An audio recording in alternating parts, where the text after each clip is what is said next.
Olá, tudo bem com vocês, brothers e sisters? Graças a Deus, comigo tá tudo bem. Vamos lá, galerinha, aqui é o professor Thiaguinho da Química. Vou falar um pouquinho hoje para vocês sobre petróleo, ok? Vamos lá? Então, como todos sabem, né, galera? Petróleo é um combustível fóssil de origem não renovável, né? Porque o processo de formação dele demora, né, milhões de anos, tá? E petróleo significa, né, vem da junção das palavras petra-oleum, ou seja, óleo da pedra, tá bom? Ele é muito encontrado na natureza, olha lá, associado a camadas de rochas sedimentares. E, né, segundo cientistas aí, né, galera, o petróleo, né, a formação de petróleo ocorreu há milhões de anos, a partir do soterramento de pequenos seres vivos, animais vegetais, ou seja, né, origem, geralmente, né, se diz aí, os cientistas acham que é uma origem marinha, né, foram esses pequenos animais, pequenos seres animais vegetais. Esses seres animais morreram, foram soterrados, e a superposição de camadas, né, e pela ação de micro-organismos, pressão, temperatura, né, com o passar dos anos, né, essa matéria orgânica que foi soterrada, né, originou esse líquido escuro, ok? Esse líquido escuro e bem viscoso, que nós chamamos de petróleo, ok? Lembrando, olha a observação que eu coloquei aí, ó, petróleo pode ser encontrado tanto no continente como sob os oceanos, tá? Tudo bem? Vamos lembrar? Agora, galera, é o seguinte, né? Vamos lembrar, o petróleo, ele é o quê? Ele é insolúvel, né? Porque ele é formado basicamente por hidrocarbonetos, então o petróleo, né, predomina o caráter o quê? Predomina o caráter apolar. Por isso que ele não se mistura com a água, né? Porque a água é polar. Ok? Então ele não se mistura, por isso que aquela mancha de petróleo não se mistura com água, e menos denso, por isso que ele fica por cima quando ocorre um vazamento. Tudo bem? Vamos lá, galera? Gente, o petróleo é formado por milhões de compostos, né? Milhares, aliás, né? De compostos orgânicos. Mas o importante, tem que lembrar, aqueles que predominam. Então, o petróleo, né? Predominam, né, os hidrocarbonetos. Então, ele é uma fonte riquíssima de hidrocarbonetos, ou seja, compostos formados apenas por carbono e hidrogênio. Tudo bem? Galera, quando você faz a perfuração, é óbvio, numa jazida, né, de petróleo, o que você tem junto com o petróleo? Olha lá, você puxa junto a água salgada, onde foi formado ele também tem água salgada, e tem a mistura gasosa. Então, quando você perfura, a primeira coisa que sai é o gás metano. Ele é formado junto com o petróleo ali, tá? A parte gasosa. E ele sobe naturalmente porque ele tem uma massa molar 16, uma massa molar menor que a do ar, então ele sobe facilmente. Tudo bem? E essa pressão dos gases faz com que o petróleo consiga chegar até a superfície. Mas depois de um tempo é necessário bombear esse petróleo, porque ele não tem pressão mais depois que o gás sai. Tudo bem? Tranquilo? A gente tem aí poços aí de profundidade, nós vamos ver já já aí de 7 mil, 8 mil metros. Tá bom, galera? Tranquilo? Então, como o petróleo vem com água salgada, bom, daqui a pouquinho eu falo. Vamos falar aqui, ó, rapidinho, só para em termos de curiosidade, ó, final de 2007, tá? A Petrobras anunciou a descoberta de um grande campo de petróleo. Estima-se que nesse campo existem entre 5 e 8 bilhões de barris, ó. É uma faixa que vai de Santa Catarina até o Espírito Santo, tá, galera? Que é o famoso, né, o pessoal chama de pré-sal. Tá? Então, olha lá, você tem aqui, ó, o fundo do mar, né, em torno de 2.000 metros, depois tem o pós-sal, depois o sal, depois o pré-sal, depois aqui você tem embaixo essa camada de petróleo, olha, em torno de 7.000 metros de profundidade. Então, há uma dificuldade grande para conseguir retirar esse petróleo também, galera. Olha a profundidade. Aparelhos, né, com uma tecnologia de ponta para conseguir, tá bom? Então, olha lá, ó. O que é? É uma reserva de petróleo que começou a se formar há mais de 100 milhões de anos. Tudo bem? A localização, olha lá, ó. ao longo de 800 quilômetros, galera, de extensão e 200 quilômetros de largura. É muita coisa, tá bom? E olha a profundidade, olha, ele se encontra entre 7.000 e 8.000 metros, tá? Então, a chamada camada do pré-sal, tá bom, galera? Estamos no Brasil aí, né? A gente tem uma camada, olha isso, estima-se entre 5 e 8 bilhões de barris, é muita coisa, beleza? A dificuldade está na retirada desse petróleo, tá bom? Ele era o seguinte, do jeito que o petróleo é tirado, é chamado petróleo cru, não serve para nada, não tem aplicação nenhuma. Então a gente tem que fazer a refinação, mas antes de fazer a refinação, quando você tira o petróleo, o que ele vem? Ele vem petróleo, vimos agora na slide anterior, vem água salgada, certo? Vem o que também? A areia que vem junto, né? A argila. Então, o que acontece? Primeiro, antes do refinamento, do refino, para separar os componentes, né? Gasolina, querosene, óleo, primeiro eu preciso deixar esse petróleo puro. Então, primeiro a gente é feito um processo de decantação para separar o petróleo da água salgada. Por quê? Água salgada, polar. Petróleo, apolar.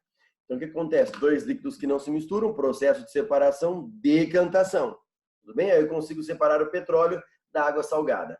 Depois, né, a gente faz uma filtração. Para quê? Para separar partículas de areia e argila que vão ali junto com o petróleo. Aí, a partir de então, a gente tem um petróleo puro, tá? Mas o petróleo. Aliás, gente, o petróleo, para vocês que não sabem, ele é conhecido, né? O petróleo, ele é uma fonte riquíssima, né? De hidrocarbonetos. Ele é conhecido como ouro negro, porque ele movimenta a economia do planeta e é motivo de guerras até hoje, né? As regiões, né, Oriente Médio é rica, né, em petróleo, tá? Então, agora, para separar, então, ele é ouro negro, ele movimenta a economia do planeta. Ele é muito importante, é chamado ouro negro. Bom, então o petróleo cru ele não tem aplicação, né? Agora, as frações do petróleo, as substâncias que estão presentes no petróleo, que é o que a gente precisa saber. Como que é o processo usado para separar os componentes do petróleo? Não esqueçam, ó, processo chamado destilação, galera, ó. Destilação fracionada. Tá? Ela se baseia em quê? Nos diferentes pontos de ebulição da substância. Então, você tem uma mistura de várias substâncias, gasolina, óleo, tem vários hidrocarbonetos. Então, a gente se baseia em quê? Nos pontos de ebulição. Então, a gente faz uma destilação fracionada. Olha lá. A gente aquece o petróleo, aqui a gente coloca o petróleo cru, ou petróleo bruto, que a gente chama, né? A gente aquece, aqui é uma coluna de fracionamento.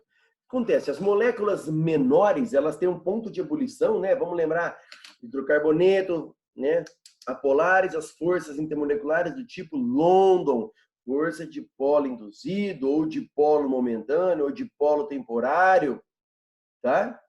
Chamada FDI, força de polo induzido, ou forças de London, forças fracas. Então, né, para os hidrocarbonetos, que todos eles têm forças de London, qual é o critério de desempate para analisar o ponto de ebulição? Quem não assistiu, assista uma aula minha aí de forças intermoleculares e ponto de ebulição, tá? Canal Thiago Escorce, tá? Caso seja necessário. Bom, o que vai acontecer? Qual é o critério de desempate para saber qual molécula tem o maior ponto de ebulição?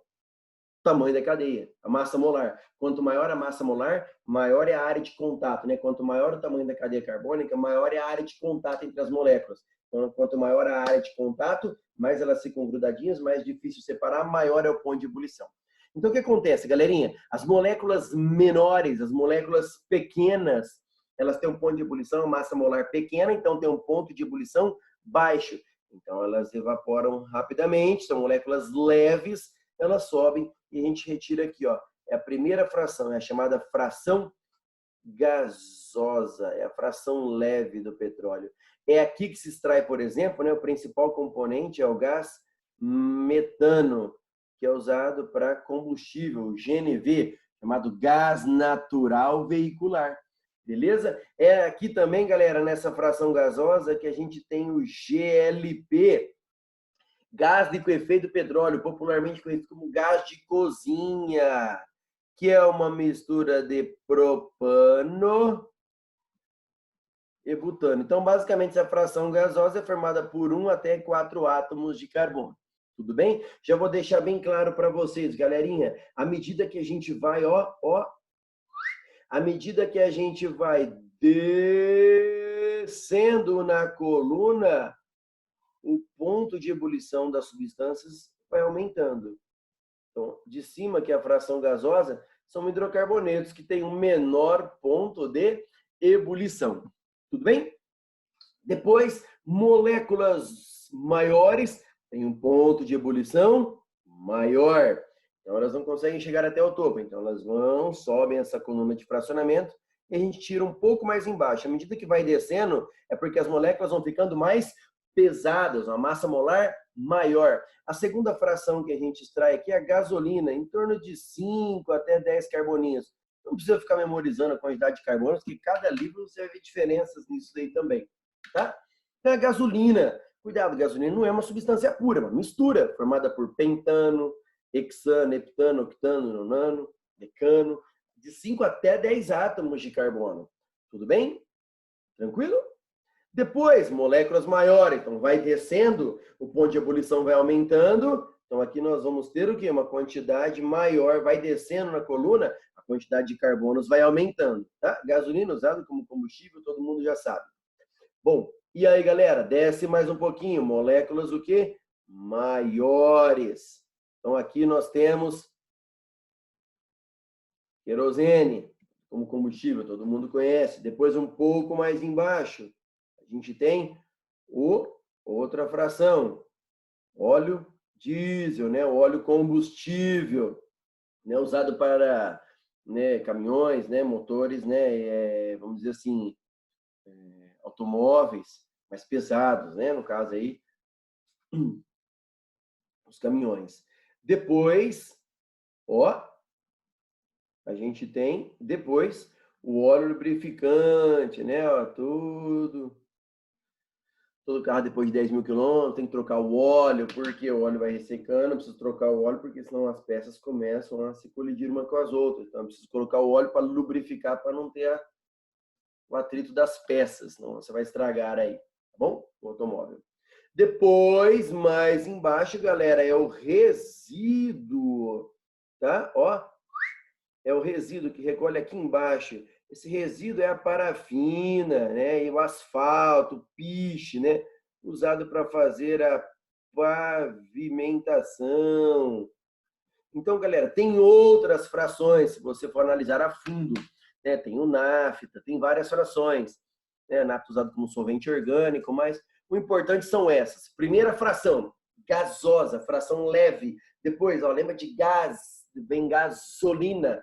Depois gasolina, querosene, óleo. Não precisa decorar primeiro óleo e depois óleo lubrificante. Pode decorar, fração óleo. Então, fração gasosa, gasolina, querosene, óleo e resíduo. Tá? O número de carbonos vai aumentando de cima para baixo. Tá? Então, as moléculas que recolhem em cima, a fração gasosa, tem menos carbonos. E o ponto de ebulição menor. À medida que vai descendo, o número de carbonos vai aumentando, o que acontece? O ponto de ebulição aumenta e a viscosidade também. Tá? Inclusive, esse resíduo aqui, ele é sólido. Tá bom? Tudo bem? Então, é importante, gente, isso movimenta a economia do planeta, né? Gás, gasolina, querosene, óleo, resíduo. Nossa, isso movimenta a economia, galera. Pensa no mundo sem óleo, sem querosene, sem gasolina. Hoje já dá para se pensar com os combustíveis, né, alternativos aí da biomassa. Mas, olha aí, ainda é muito importante o petróleo, tá bom? Só para você ter ideia, quanto custa o barril de petróleo, tá? Né? O pessoal discute muito isso. Olha que interessante, isso varia muito, né, do preço, mas o barril, quero dizer para vocês o seguinte, olha o barril, galera, tem em torno de 160 litros. Quando a gente fala um barril de petróleo, um barril grande, 160 litros, tá bom?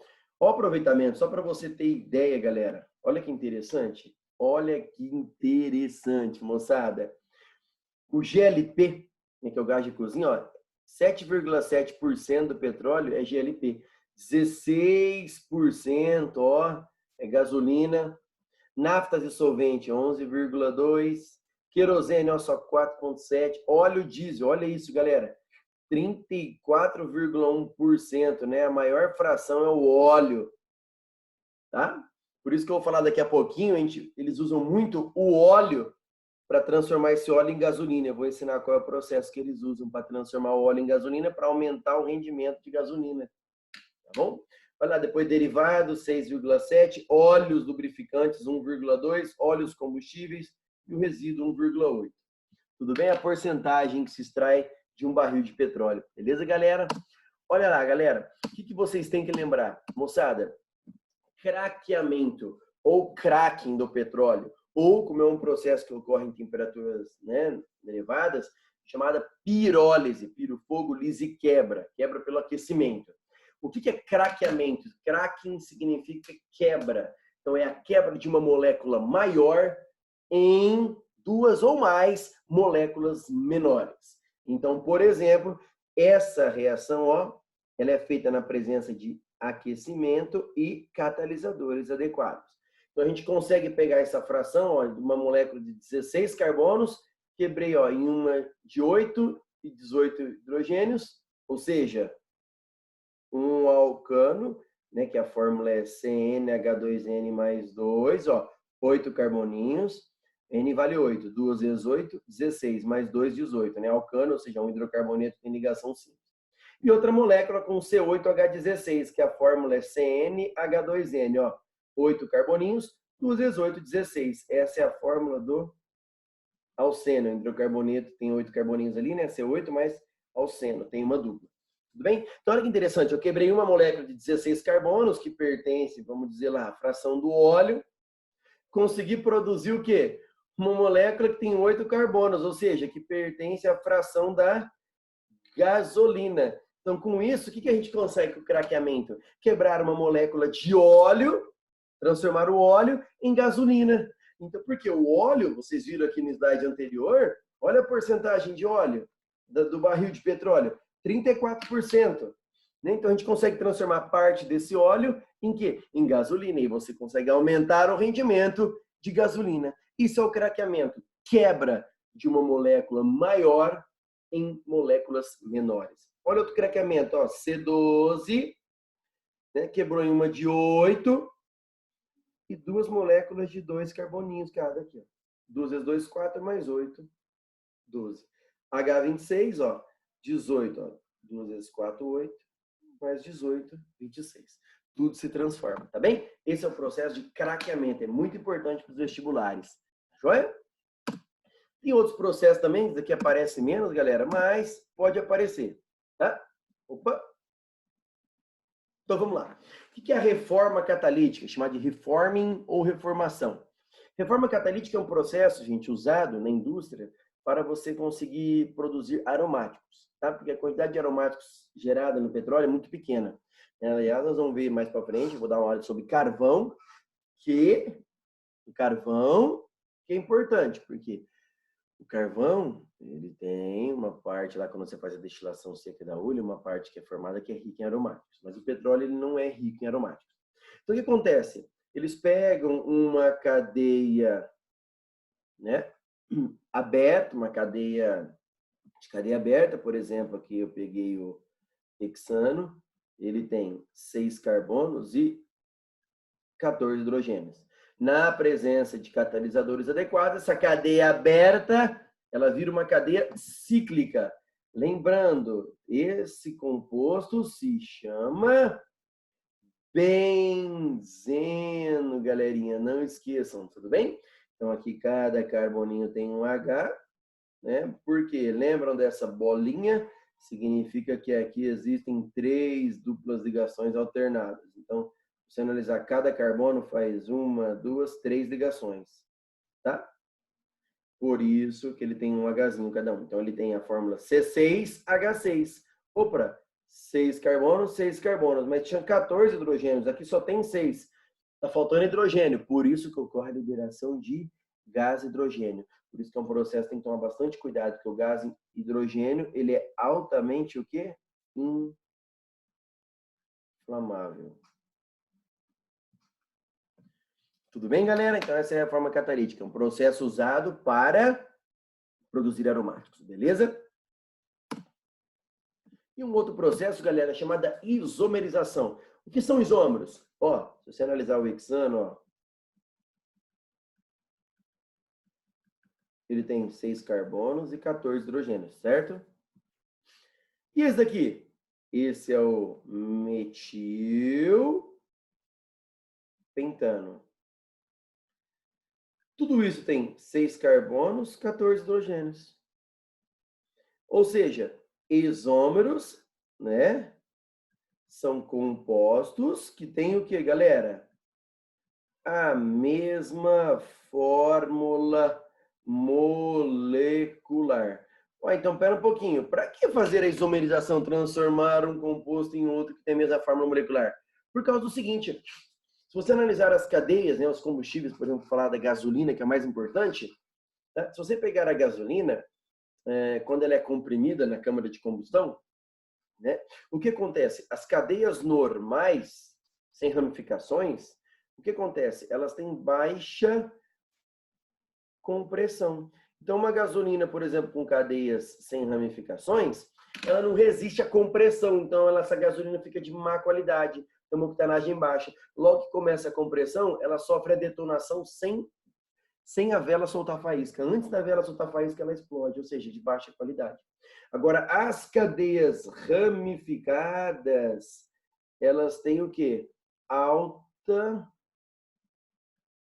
compressão. Quanto mais ramificações, mais resistente será essa gasolina, né? Ela resiste mais à compressão. Então, essa gasolina aqui com bastante cadeias ramificadas, ela resiste à compressão até o ponto máximo. Depois, a vela solta a faísca, aí sim ela explode. Tá? Então, ela resiste muito à compressão. Né? Por exemplo, o principal componente da gasolina, que é muito, né, resistente à compressão, é o 2... Ixi, aqui não cabe. Espera um pouquinho, galera. Deixa eu colocar uma borracha aqui, ó. Opa, não é a borracha disso. Faz parte, hein, galera? Foi mal. Vamos lá. Ó. O que acontece? Tá? O principal componente da gasolina, por exemplo, é esse carinha aqui, ó.